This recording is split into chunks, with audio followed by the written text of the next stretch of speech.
নমস্কার, ফোর্ট নিউজে আপনাদের স্বাগত। আর আমার সঙ্গে আছেন প্রশান্ত চক্রবর্তী, যিনি প্লে অফ শুরু থেকেই বলছেন যে মোহনবাগানই ফেভারিট। শেষ পর্যন্ত আমরা দেখলাম মোহনবাগানই চ্যাম্পিয়ন হলো।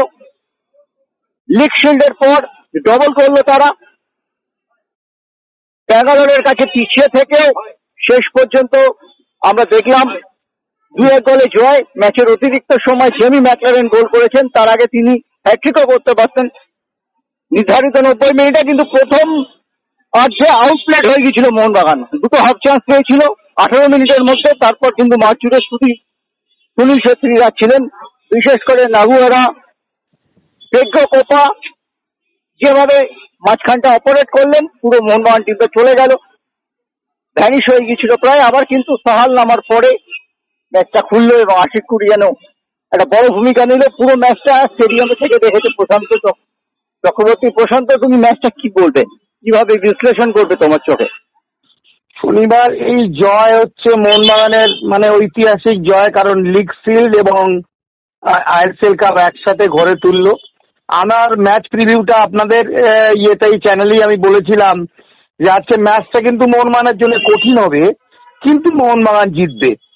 কারণ মোহনবাগানের এই দলে এত ভ্যারিয়েশন আছে, এত রিজার্ভ বেঞ্চ ভালো স্ট্রংলি, সেটা আজকে কিন্তু প্রমাণ হয়ে গেল।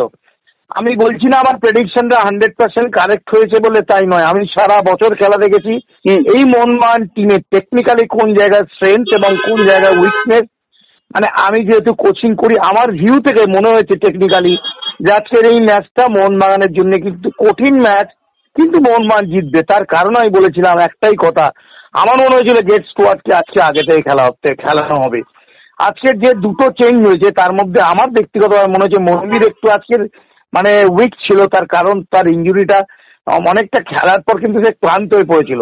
ক্রিস্টান কোলাসো হয়তো খেলতে পারছিল না, কিন্তু চেজিংটা খুব ভালো করছিল।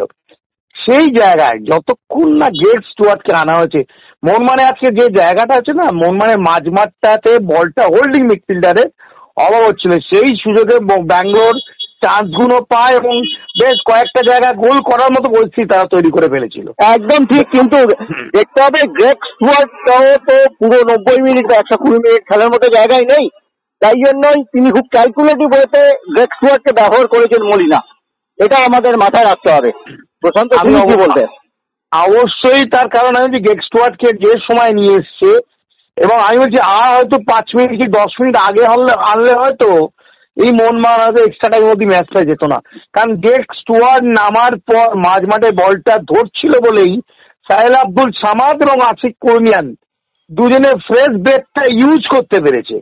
That is very much important. তার কারণ হচ্ছে কামিন্স বলটা রাখছিল, ধরছিল, কিন্তু ফিনিশিং অ্যাটাকিং থার্ডের কামিন্স তখন একটু ক্লান্ত হয়ে পড়েছিল। আর ম্যাকলারেনকে রাখা হয়েছিল অ্যাটাকিং এর ফোর্সটা রাখার জন্য। আজকে ম্যাকলারেন ভালো খেলতে পারেনি, কিন্তু গোলটাও যেটা করেছে হয়তো আমার তাতে হয়তো একটু তোমার আছে আপনার আমাদের গোলকিপারের, ব্যাঙ্গালোর গোলকিপারে আমাদের গুরপ্রীত সিং এর যথেষ্ট ফল্ট ছিল গোলটাতে, কিন্তু ওই জায়গাটা পৌঁছেছে এবং বলটা ছেড়েছিল, কিন্তু অপূর্ব বলটা ছেড়েছিল কিন্তু গ্রেগ স্টুয়ার্ট। আর তারপরেও মোহনবাগানের যা আক্রমণ, পেড্রাসাসকেও যে 2-3টে বল ছেড়েছিল, বা ডান দিক বাঁ দিক নেমে বলটা অপোনেন্টের যে সেকেন্ড বলটা গেইন করা আজকের আধুনিক ফুটবলের সব থেকে বেশি ইম্পর্টেন্ট। গ্রেগ স্টুয়ার্ট এটা ভালো করতে পারে। যত ভালো ভালো বিদেশি এসছে এই আইএসএল এ খেলতে, গ্রেগ স্টুয়ার্ট তাদের মধ্যে অন্যতম। হয়তো আঘাত ছিল প্রথম দিকে, কিন্তু মলিনাওকে ঠিক বুদ্ধি করে ব্যবহার করেছেন। কিন্তু আমি শুরু থেকেই বলেছিলাম যে গ্রেগ স্টুয়ার্টকে কিন্তু আজকে এই টিমটার মধ্যে লাগবে, কারণ এই মোহনবাগান টিমটা যে রিপ্লেস বেঞ্চটা রয়েছে, সাহেল আব্দুল সামাদ, যেটা আপনি বলছিলেন জয়দা, চমৎকার ভাবে মাঠটা অপারেট করেছে। কেন করতে পেরেছে? যেহেতু গ্রেগ স্টুয়ার্ট বলটা একটু ধরছিল। এই যে 30 সেকেন্ড 40 সেকেন্ড একটু যে বলটা ধরলে না খেলোয়াড়রা একটু জায়গা নিতে পারে, সেটা আজকে প্রমাণ করে দিয়েছে। এবং আমি বলবো ব্যক্তিগতভাবে আমার যেটা মনে হয়েছে, গ্রেগ স্টুয়ার্ট, সাহেল আব্দুল সামাদ, অবশ্যই আশিক কুরনিয়ান, এই 3টে পরিবর্তন আনাতে মোহনবাগানের গোলের দরজা খোলে এবং মোহনবাগান অনেকটা পরিস্ফুটিত ফুটবল খেলতে থাকে, এবং তার ফলপ্রসূ আজকের এই জয়।